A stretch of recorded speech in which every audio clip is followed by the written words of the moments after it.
Okay.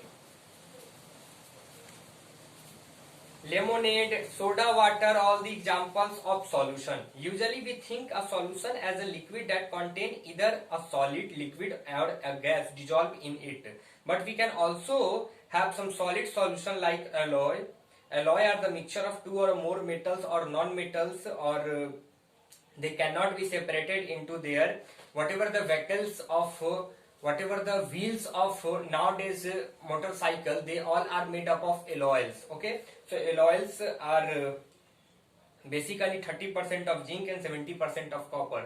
It is also an example of solution. Okay, but in a solution there is a homogeneity at the particles level. For example, lemonade tastes the same throughout, and so the particles of the sugar and salt are even distributed in the solution. So whatever the solution are there in which the constituent of the two different type of particles, they are uniformly spread, and the concentration of each particles are same throughout the solution. Now we talk about the components of solution. There are two components of solution. A solution has solvent and solute as its component. So when we talk about the components of solution, then we have two things. One is solvent, and second is solute. Let us talk about solute and solvent. The component of solution that dissolve the other components in it is known as solvent.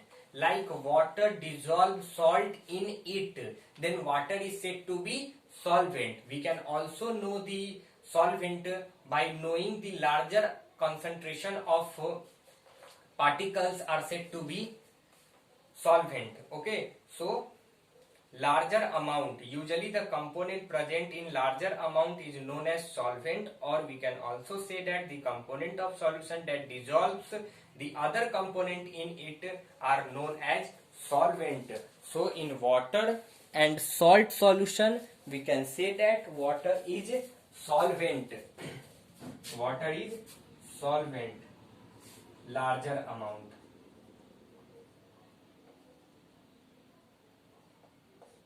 Okay.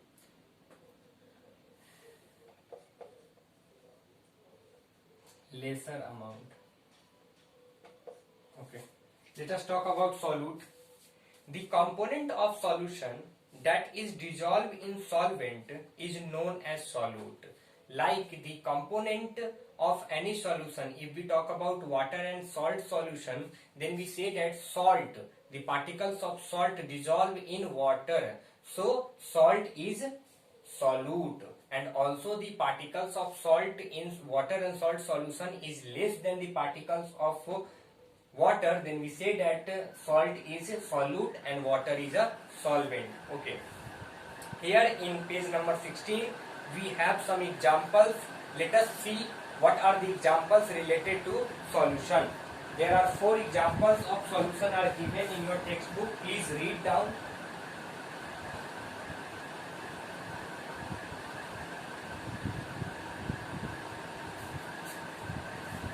First example is that a solution of a sugar in a water is a solid in liquid solution.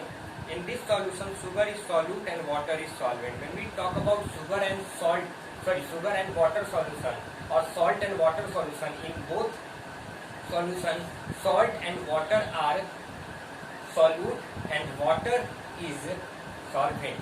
Okay. Air is a mixture of gas in atmospheric gas.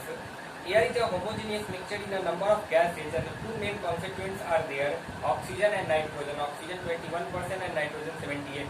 We can say that in air, if air is a solution, then the particles of oxygen and the particles of nitrogen are uniformly spread into it, having constituent of 21% of oxygen and 78% of nitrogen.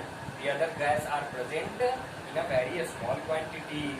Okay, now we have some properties of solution. So please write down the definition of solution, then after please define the solute and solvent as a components of solution. Then after you need to write down some examples. Then after we need to talk about some properties of solution. Properties of solution. Let us talk about what are the properties of solution. Okay, first property is that it is homogeneous mixture. It is homogeneous mixture. First of all, we can write the property of solution is that it is homogeneous mixture. Now, when we talk about the size of the particles of solution, the size of the particle of solution is about 1 nanometer. 1 nanometer, which is 10 to power 9 minus 9 meter. As a diameter of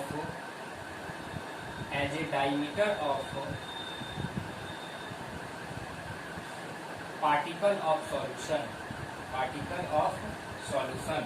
So we can say that 10 to power minus 9 meter or 1 nanometer is the diameter of the particle of solution. Okay. Because of very small particles, they do not scatter. A beam of light passes through the solution, though the path is not visible. When you focus a beam of light into a solution, we are not able to see the path of light. So because whatever the small particles of solute and solvents are there, they makes path not visible. Okay, the path of light is not visible in a solution. Okay, now the next property is that the solute particle cannot be separated from mixture by the process of filtration. When we talk about solution, when we talk about homogeneous mixture, then we are not easily separate the solute and solute from solvent. Okay, but when we talk about heterogeneous mixture, then we easily separate, like tea. When we prepare tea consists of tea leaves. When they are easily separated by the process of filtration, but in solution or in homogeneous mixture we can not easily separate solute from solvent. Okay, by simple filtration method. We use some specific chemical methods we discuss in next lecture about these. Okay, now so these are the properties, examples, and the definition of solvent and its constituent solute. So in today's lecture we only discuss about one thing, that is pure substance made up of single form of matter. Okay, then after mixture made up of more than one type of pure form of matter. Then we talk about types of mixture, which are homogeneous mixture, heterogeneous mixture. Okay, then we are discuss about solution. Okay, you need to write down all these things in your notebook. Also write down the definition of solvent and solute in your notebook. Okay, also write down some examples, whatever the given in your textbook related to solution, and properties of solution, whatever the given in your textbook, write down. And you must remember all these things, whatever I taught you during online classes, because it is not beneficial for school examination, it is also beneficial for your final annual examination. Okay, thank you.